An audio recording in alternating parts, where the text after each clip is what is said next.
யாழ் பல்கலைக்கழக முள்ளிவாய்க்கால் நினைவு தூபியில் நினைவேந்தல் அனுஷ்டிப்பு. கொழும்பில் பதற்றம். முன்னாள் அமைச்சர் விமல் வீரவன்ச மற்றும் போலீசாருக்கு இடையில் கடும் மோதல். யுத்த வெற்றி கொண்டாட்டத்துக்கு மஹிந்த ராஜபக்சவுக்கு அழைப்பில்லை, வெளியான தகவல். மஹிந்தவின் மடியில் பாலச்சந்திரனா, மனதை பதைப்பதைக்க வைக்கும் பல ஆதாரங்கள். தமிழின படுகொலையின் கொடூரம். முள்ளிவாய்க்கால் மண் தொடர்பில் முதல்வர் விஜய் வெளியிட்ட முக்கிய செய்தி. ஆபத்தான கட்டத்தில் இலங்கை, மத்திய வங்கி விடுத்துள்ள எச்சரிக்கை. யுத்த வெற்றி தொடர்பில் மஹிந்த ராஜபக்ஷ வெளியிட்டுள்ள தகவல். ஈழத் தமிழர்களுக்கு கிடைக்காத நீதி, மக்களை ஏமாற்றிய தமிழ் தலைவர்கள். தமிழின படுகொலை. மனித உரிமை கண்காணிப்பகத்தின் ஆசிய பணிப்பாளர் ஐநா மீது கடும் விமர்சனம். கொழும்பில் முள்ளிவாய்க்கால் நினைவேந்தலில் பதற்ற நிலை. விடுதலை புலிகளின் தலைவரின் புகைப்படத்தை தீயிட்டு கொளுத்திய நபர்.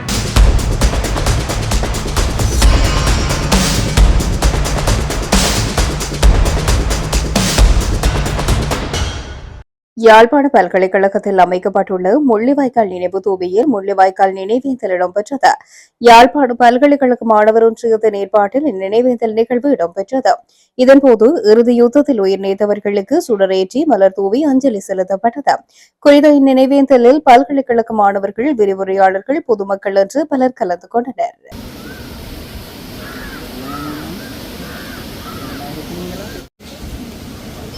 எம்மின வரிகளை சுமந்த நினைவுகளை மீட்டுக் கொண்டிருக்கும் அனைவருக்கும் இங்கே எங்களது உயிர்களை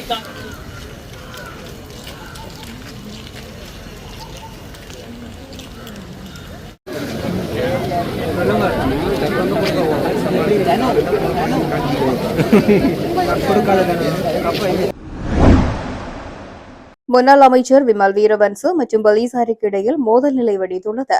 பத்தரமுல்லையில் உள்ள போர் வீரர்கள் நினைவு தூபிக்கரையில் இச்சம்பவம் இடம்பெற்றுள்ளது. முன்னாள் அமைச்சர் விமல் வீரவன்ச தலைமையிலான குழுவினருக்கும் போலீசாருக்கும் இடையில் ஏற்பட்ட மோதல் நிலை காரணமாக அப்பகுதியில் பதற்றமான சூழல் நிலவியுள்ளது. போர் வீரர்களை நினைவு கூறும் பொருட்டு மலர்குத்துக்களுடன் சென்ற விமல் வீரவன்ச மற்றும் அவருடைய குழுவினருக்கு நினைவிடத்திற்குள் செல்ல போலீசார் அனுமதியை மறுத்துள்ளனர். இதனால் கடும் கோபம் அடைந்த விமல் வீரவன்ச தரப்பு போலீசாருடன் வாக்குவாதத்தில் ஈடுபட்டுள்ளதுடன் சமகால அரசாங்கத்தை கடுமையாக விமர்சித்தது. இதனையடுத்து போலீசாரின் தடையையும் மீறி உள்ளே செல்ல முயன்ற விமல் வீரவன்ச தரப்பை தடுத்து நிறுத்துவதற்கு போலீசார் கடும் பிரயத்தனப்பட்டனர். இதன் காரணமாக இரு தரப்பினருக்கும் இடையில் முறுகல் நிலை தோன்றியது. எவ்வாறாயினும் நினைவு தூபிக்கு உள்ளே செல்ல போலீசார் அனுமதிக்காததால் நினைவு தூபியின் வாயிலில் மலர்கொத்துகளை வைத்து தங்களுடைய அஞ்சலியை விமல் வீரவன்ச தரப்பினர் செலுத்தினர். ஜனாதிபதி அனுரகுமார திசாநாயகவின் தலைமையில் நடைபெறவுள்ள தேசிய வெற்றி தின கொண்டாட்டத்துக்கு முன்னாள் ஜனாதிபதி மஹிந்த ராஜபக்சவுக்கு இதுவரை எந்த அழைப்புதலும் வரவில்லை என்று அவரது ஊடக செயலாளரும் சட்டத்தரணியுமான மனோஜ் கமகே தெரிவித்தார். பத்தரமுள்ளவில் உள்ள போர் வீரர்கள் நினைவிடத்தில் தேசிய வெற்றி கொண்டாட்டம் நடைபெறவுள்ளது. இந்த நிலையில் 5வது நிறைவேற்று ஜனாதிபதி மஹிந்த ராஜபக்ச கொண்டாட்டத்துக்கு அழைக்கப்பட்டுள்ளார் என அமைச்சர் உபாலி பன்னிலகே கூறியது பொய்யானது என்று மனோஜ் கமகே கூறினார். வெற்றி தின கொண்டாட்டத்துக்கு மஹிந்த ராஜபக்ச அழைக்கப்பட்டுள்ளார் என்று கூறி அமைச்சர் பொதுமக்களை தவறாக வழிநடத்தியுள்ளார் என்றும் கூறினார். அத்தோடு வெற்றி தின கொண்டாட்டத்திற்கான உத்தியோகபூர்வ அழைப்புதல் ஜனாதிபதி செயலகம் அல்லது பாதுகாப்பு அமைச்சகத்திடம் இருந்து தனக்கு கிடைக்கும் என்றும் சட்டத்தரணி மனோஜ் கமகே தெரிவித்தார். மஹிந்த ராஜபக்ஷ ஒரு குழந்தையை ஏறெடுத்து பார்க்கின்ற புகைப்படம் ஒன்று வெளியாகியிருந்தது. அந்த புகைப்படத்தை பார்க்கின்ற பொழுது பாலச்சந்திரனின் முகத்தோற்றம் போல காட்சியளித்திருந்ததாக கூறப்படுகின்றது. தமிழீழ விடுதலை புலிகளின் தலைவர் வேலுப்பிள்ளை பிரபாகரனின் 12 வயது இளைய மகன் பாலச்சந்திரன் 2009ஆம் ஆண்டு மே மாதம் இலங்கையில் நடந்த இறுதிக்கட்ட போரில் படுகொலை செய்யப்பட்டார். இறுதிக்கட்ட போரில் எல்லாம் முடிந்துவிட்டது என்றாலும் பச்சிளம் பாலகனான பாலச்சந்திரனுக்கு ஏன் இப்படியானதொரு அநீதியை இழைத்தார்கள் என்ற கேள்விதான் இன்று வரை விடை தெரியாமல் இருக்கின்றது. மஹிந்த அரசாங்கம் ஏன் இப்படியானதொரு அவல நிலைக்கு பாலச்சந்திரனை தள்ளியது? மஹிந்தவின் பேரப்பிள்ளைகளின் வயதினை ஒத்தவர்தான் பாலச்சந்திரன். பாலச்சந்திரனை கொடூரமான வகையிலே மஹிந்த அரசாங்கம் கையாண்டிருந்ததை உலகம் ஒருவேளை மன்னிக்க முற்பட்டாலும் கூட இயற்கை அவர்களை தண்டித்தே தீரும் என்பதும் குறிப்பிடத்தக்கது. முள்ளிவாய்க்கால் நினைவுகளை இதயத்தில் ஏந்துவோம் என தமிழக முதல்வர் விஜய் தன்னுடைய ஆதரவை இலங்கை மக்களுக்காக வழங்கியுள்ளார். இது தொடர்பில் அவருடைய எக்ஸ் தளத்தில் பதிவொன்றையும் பகிர்ந்துள்ளார். அந்த பதிவில் முள்ளிவாய்க்கால் நினைவுகளை இதயத்தில் ஏந்துவோம். கடல் கடந்து வாழும் நம் தமிழ்ச் சொந்தங்களின் உரிமைகளுக்காக எப்போதும் துணை நிற்போம் என்றும் குறிப்பிட்டுள்ளார். சர்வதேச ரீதியில் தற்போது நிலவி வரும் போர்ச்சூழல் மற்றும் பதற்றமான நிலைமைகள் காரணமாக நாட்டின் எதிர்காலம் மிகவும் நிச்சயமற்றதாக மாறியுள்ளதாக இலங்கை மத்திய வங்கியின் ஆளுநர் நந்தலால் வீரசிங்க தெரிவித்துள்ளார். நாடாளுமன்றத்தின் நிதிக்குழு கூட்டத்தில் கலந்து கொண்டு உரையாற்றிய அவர் இதனை குறிப்பிட்டார். மத்திய கிழக்கு அல்லது சர்வதேச ரீதியில் நிலவும் போர்ச்சூழல் காரணமாக எரிபொருள் நுகர்வை குறைக்க வேண்டியதன் அவசியத்தை இந்திய பிரதமர் நரேந்திர மோடி கடந்த வாரம் சுட்டிக்காட்டியிருந்தார். இதனை மத்திய வங்கி ஆளுநர் நினைவு கூர்ந்தார். இந்தியாவிடம் சுமார் 700 பில்லியன் டாலர் கையிருப்பு இருந்த போதிலும் அவர்கள் இத்தகைய முன்னெச்சரிக்கை நடவடிக்கைகளை எடுத்து வருகின்றனர். உலகில் நிலவும் இந்த துரதிருஷ்டவசமான மற்றும் நிச்சயமற்ற நிலை நீடித்தால் இலங்கை மேலும் ஆபத்தான நிலைக்கு தள்ளப்படும் அபாயம் உள்ளது.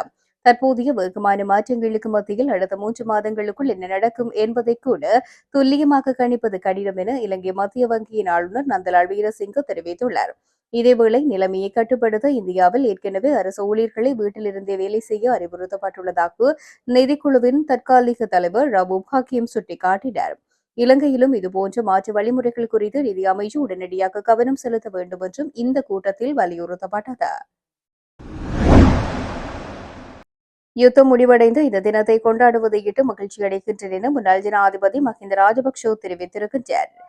அகில இலங்கை பௌத்த மகா சம்மேளனம் ஏற்பாடு செய்து ராணுவத்தினரை கௌரவிக்கும் நிகழ்வு கொழும்பில் இன்றைய தினம் நடைபெற்றுள்ளது. இந்த நிகழ்வில் கலந்து கொண்டதன் பின்னர் ஊடகங்களுக்கு கருத்து தெரிவிக்கையிலேயே மஹிந்த ராஜபக்சே மேற்கண்டவாறு தெரிவித்துள்ளார். அங்கு அவர் மேலும் தெரிவிக்கையில், நாட்டை பாதுகாத்த ராணுவத்தினர் கௌரவிக்கப்பட வேண்டும். யுத்த வெற்றி நாளை ஒருபோதும் மறக்கக்கூடாது. இன்று இலங்கை பிளவுபடாத ஒரு நாடாக உள்ளதையிட்டு மகிழ்ச்சி அடைய வேண்டும். அரசாங்கம் எப்படியோ ஒன்று தெரியாது, ஆனால் மக்கள் நல்லிணக்கமாகவே உள்ளார்கள். அரசியல் பற்றி பேச நான் விரும்பவில்லை. யுத்த வெற்றிக்காக உயிர் தியாகம் செய்த வீரர்கள் என்றும் நினைவு கூறப்பட வேண்டும். அவர்களால் தான் இன்று நாடு பாரிய ஐக்கியமாக உள்ளது என்றும் கூறினார். கடந்த 17 வருடங்களாக தங்களின் இனத்திற்கு நடந்த துரோகங்களை மனதில் வைத்துக் கொண்டு காணாமல் போன உறவுகளுக்காகவும் போர்க்களத்தில் இறந்து போன உறவுகளுக்காகவும் நீதி கோரி தமிழ் மக்கள் இதுவரையில் காத்திருக்கின்றார்கள் என மட்டக்களப்பு மாவட்டத்தின் முன்னாள் நாடாளுமன்ற உறுப்பினர் அரியநேத்திரன் தெரிவித்துள்ளார்.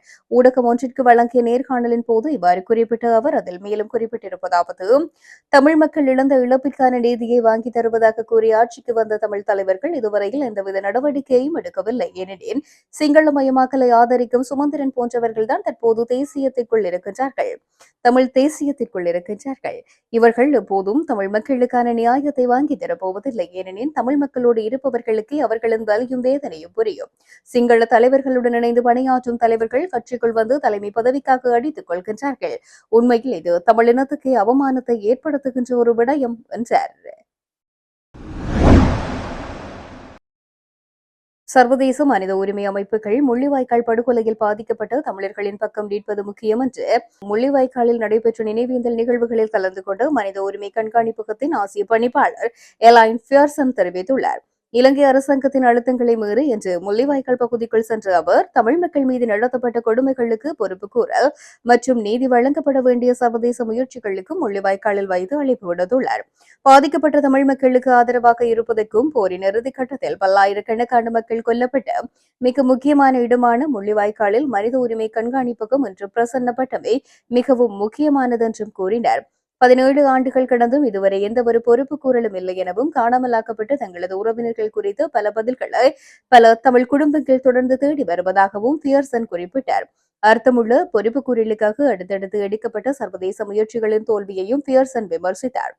ஜெனீவாவில் மனித உரிமை பேரவையில் பொறுப்பு கூறலை வலியுறுத்தி பல தீர்மானங்கள் நிறைவேற்றப்பட்டுள்ள போதிலும் தீர்மானங்கள் மட்டும் போதாது என்றும் அவர் விசனம் வெளியிட்டார். We have an obligation to necessarily repeat calls that are not in line with the position of our organisation.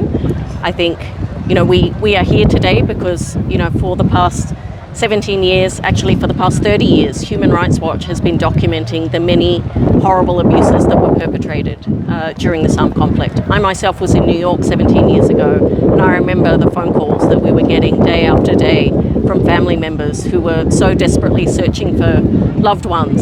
And so we've pushed very hard for international accountability. We've had many resolutions in Geneva. Resolutions are not enough, and ultimately... I think my question is, again, we're not saying human rights should take a position at this point. Repeat what they're saying, but at least you should say what the Tamil people are saying is this was a genocide. Like when you say here, you come here and you see what is happening. Every single sign on that says Tamil genocide government state. Well, you can say that. I don't. Isn't it a bit, it's a bit of an issue that you can't, at least, no one is asking you to say it. We're just saying you should at least represent what people are. This is what people are commemorating, Well, because you're kind of distorting what people are saying. No, I don't think so. Same. I'm saying why we are here. I'm not saying why other people are here. Other people are here, for many different reasons.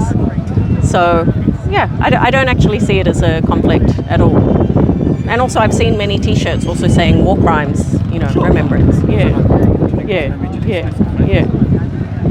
So, I mean, what we have documented, is very serious allegations of war crimes. None of those have been investigated and prosecuted, and it's a real problem. It needs to move forward. It's 17 years. Evidence is getting cold. Mass graves have been found. They haven't been properly exhumed. There's a lot more that could be done here in Sri Lanka that, frankly, hasn't happened. முள்ளிவாய்க்காலில் இடம்பெற்ற தமிழின படுகொலையில் உயிர் நீத்த தமிழ் மக்களுக்கான நினைவேந்தல் நிகழ்வொன்று கொழும்பில் இடம்பெற்றது. குறித்த நினைவேந்தல் நிகழ்வானது கொழும்பு வெள்ளவத்தை கடற்கரையில் அலெக்சாண்ட்ரா வீதிக்கு எதிராக மாலை 5 மணிக்கு ஆரம்பமானது. 2009 ஆண்டு இறுதி யுத்தத்தின் போது முள்ளிவாய்க்காலில் பல்லாயிரக்கணக்கான தமிழ் மக்கள் கொல்லப்பட்டதை நினைவு கூறும் விதமாக நிகழ்ந்த இந்த நினைவேந்தலில் பலர் கலந்து கொண்டனர். எனினும் சில இனவாத போக்குடையோர் மற்றும் சிங்கள ராவய அமைப்பினரும் குறித்த நிகழ்வுக்கு எதிர்ப்பு தெரிவிக்கும் முகமாக செயற்பட்டு வந்தனர். இதன்போது குறித்த தரப்பினர் பாதுகாப்பு தரப்பினருடன் கடும் வாக்குவாதத்தில் ஈடுபட்டுள்ளதோடு இனவாத கருத்துக்களையும் வெளிப்படுத்தினர். அத்துடன் இந்நிகழ்வின் போது எதிர்ப்பினை வெளியிட்டு வரும் ஒரு நபர் கடுமையான வார்த்தை பிரயோகங்களை மேற்கொண்டு வருவதுடன் தமிழீழ விடுதலை புலிகள் அமைப்பின் தலைவரின் புகைப்படத்தை தீயிட்டு கொளுத்தி எதிர்ப்பை வெளியிட்டமை குறிப்பிடத்தக்கது.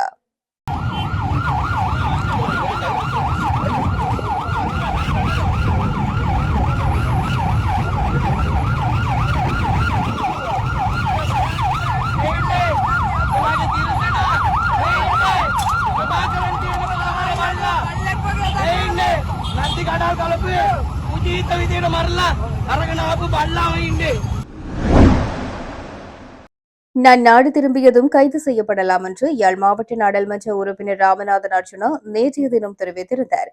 தமிழ்நாட்டிற்கு தனிப்பட்ட பயணம் ஒன்றினை மேற்கொண்டிருந்த அவர் அங்கு ஒரு நிகழ்வில் உரையாற்றுகின்ற போது இவ்வாறு குறிப்பிட்டிருந்தார். அதன்போது அவர் அங்கு மேலும் தெரிவிக்கையில், தமிழீழ விடுதலை புலிகள் அமைப்பிற்கு பகிரங்கமாக ஆதரவு தெரிவித்தமைக்காக நான் நாடு திரும்பியதுமே கைது செய்யப்படலாம். விடுதலை புலிகள் அமைப்பின் கொள்கைகளை நியாயப்படுத்தி பேசிய சர்ச்சைக்குரிய உரையை தொடர்ந்தே தாம் மீண்டும் இலங்கைக்கு திரும்பும் போது கைது செய்யப்படலாம் என்றும் சுட்டிக்காட்டியிருந்தார். இலங்கைக்கு சென்றடைந்ததும் நான் கட்டாயமாக கைது செய்யப்படுவேன் என்று எதிர்பார்க்கின்றேன். தனது உரையின் உள்ளடக்கம் மற்றும் தமிழீழ விடுதலை புலிகள் அமைப்பின் தலைவர் குறித்த எனது கருத்துக்கள் காரணமாக இலங்கை சட்டத்தின் கீழ் எனக்கு எதிராக சட்ட நடவடிக்கை எடுக்கப்பட வாய்ப்புள்ளது என்றும் கூறியிருந்தார். இந்த நிலையில் அவர் இன்று நாடு திரும்பியுள்ளமை குறிப்பிடத்தக்கது. ராமநாதன் அர்ஜுனா இந்த தனிப்பட்ட பயணத்தின் போது தமிழக அரசின் பள்ளிக்கல்வி, தமிழ் வளர்ச்சி மற்றும் செய்தித்துறை அமைச்சர் ராஜ்மோகனையும் சந்தித்திருந்தமை குறிப்பிடத்தக்கது.